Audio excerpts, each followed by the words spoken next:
আমরা এখন দক্ষিণ 24 পরগনা জেলার সুন্দরবনের প্রত্যন্ত এলাকা ঠিক জটা পঞ্চম এলাকায় প্রচুর মহিলা রয়েছে, তাদের সঙ্গে কথা বলবো। আজকের এই কথা বলার একটাই কারণ, সুন্দরবনের প্রত্যন্ত এলাকায় ড্রাগন ফলের চাষ করে হাজার হাজার মহিলারা স্বাবলম্বী হচ্ছেন। আর এই স্বাবলম্বীর পথ দেখাচ্ছে মুক্তি নামক একটি ফাউন্ডেশন।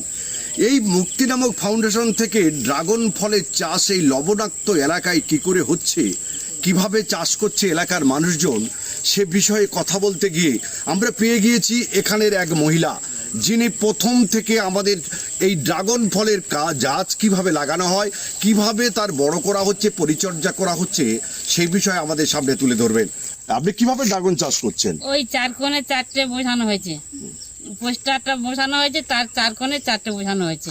এই ড্রাগন গাছ কত ছোট বসিয়েছিলেন? এই এক টাকা ছোট, এখন কত বড়? এখন বড় হয়ে গিয়েছে। এই চাষ কিভাবে কে শেখালো আপনাদের? ওই মুক্তি থেকে বসেছে।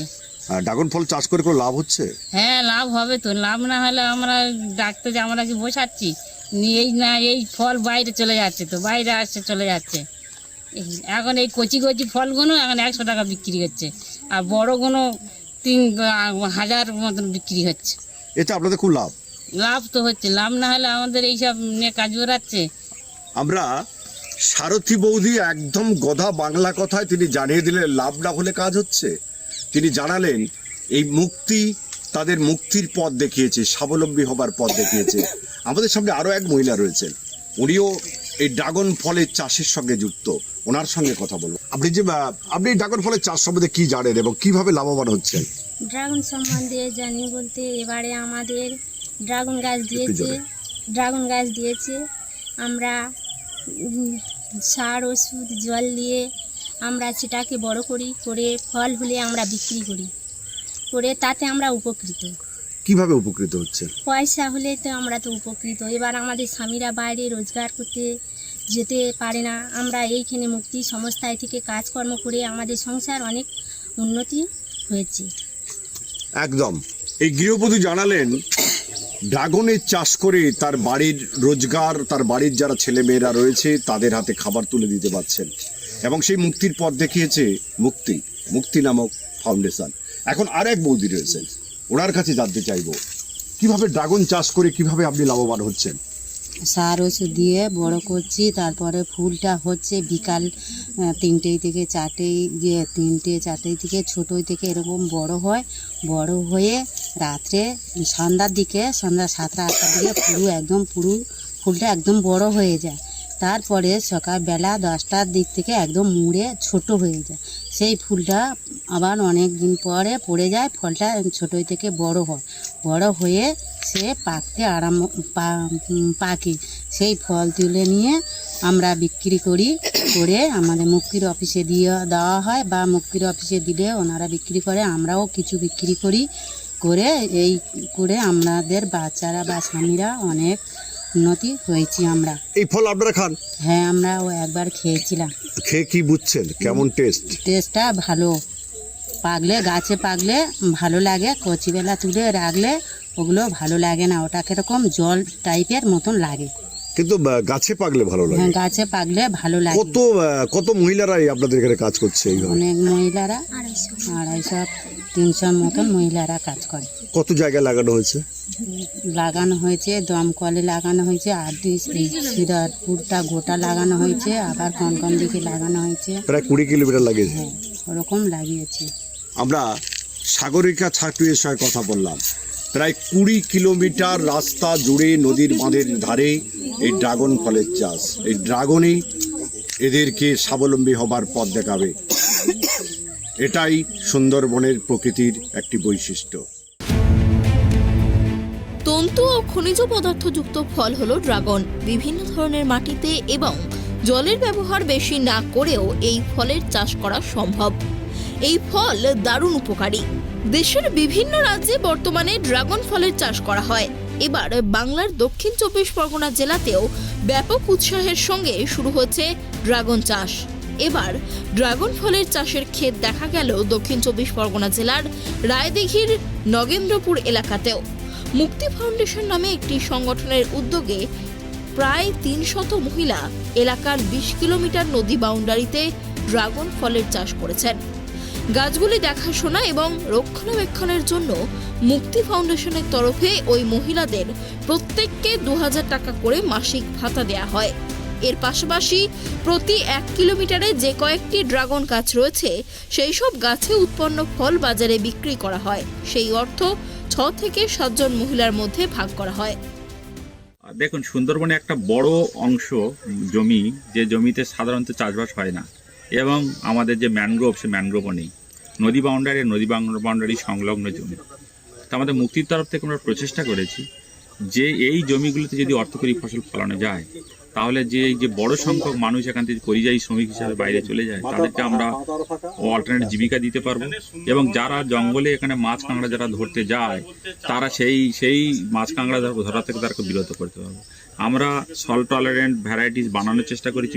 আমরা যে ড্রাগন এনেছি, কয়েক লক্ষ ড্রাগনের চারা আমরা এখানটায় লাগিয়েছি, এবং সেই ড্রাগনের চারাকে আমরা সল্ট টলারেন্ট তৈরি করেছি। করে আপনারা দেখবেন প্রায় 20 কিলোমিটার ধরে এই যে জটার দ্বীপে আমরা লাগিয়েছি, এবং আমরা আরও এটাকে লাগাচ্ছি, কন্টিনিউ প্রসেস। এবং মহিলারা এটাকে লাগিয়ে তাদের মাসের শেষে একটি কুপন পায়, সেটা দিয়ে তারা চাল, ডাল, মশলা, বাড়ির সঙ্গে সমস্ত গ্রোসারি তারা এখান থেকে নিয়ে যায়।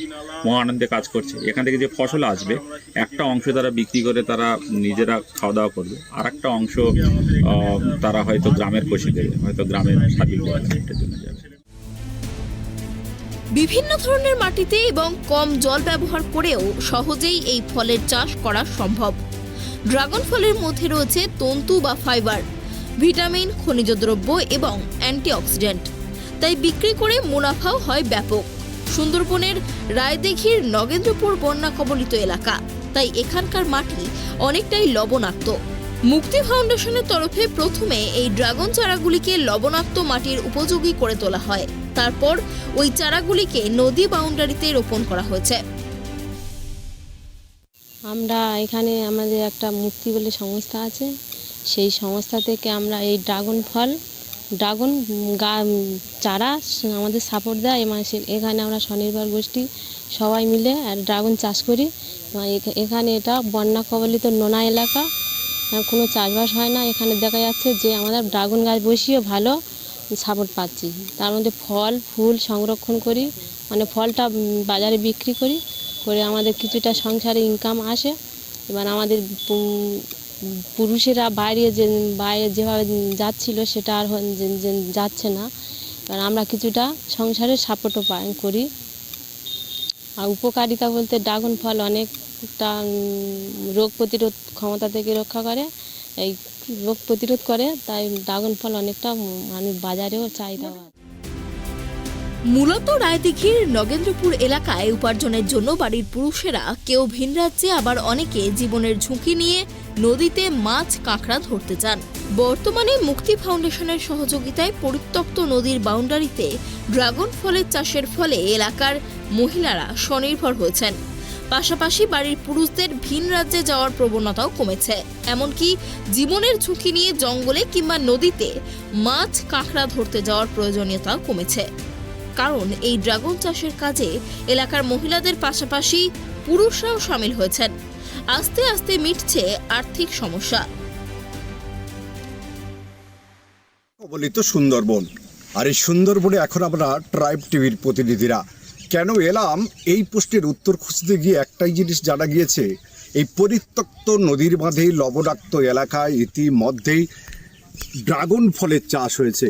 যে ড্রাগন ফল চাষ করেছে এই এলাকার স্বনির্ভর গোষ্ঠীর মহিলারা, আর তাদেরকে এই ড্রাগন ফল সম্বন্ধে চিন্তা ভাবনা দিয়ে তাদের মস্তিষ্ক প্রসিত এই চাষের সৃষ্টি করেছে এই এলাকার মুক্তি নামক একটি ফাউন্ডেশন। তবে কি করে সম্ভব হলো যে ড্রাগন ফলের চাষ বিভিন্ন এলাকায় নোনা মাটিতে না হয়ে ভালো মিঠা মাটিতে হয়, কিন্তু লবণাক্ত মাটিতে আজ দেখছি ড্রাগন ফলের চাষ প্রচুর পরিমাণে ফল ফুটেছে। আর এই ড্রাগন ফল ইতিমধ্যে বিক্রি করে এই মহিলারা তাদের সংসারের যারা লোকজন রয়েছে তাদের মুখে হাসি ফুটিয়েছেন। আর এই ড্রাগন ফলের চাষ ইতিমধ্যে এই জটা পঞ্চম এলাকার মানুষের মনে যে হাসি ফুটেছে, এলাকার মহিলারা যে স্বাবলম্বী হচ্ছে, সেটাই বলা বাহুল্য। দক্ষিণ 24 পরগনা জেলা থেকে গোপাল শীলের রিপোর্ট, ট্রাইব টিভি।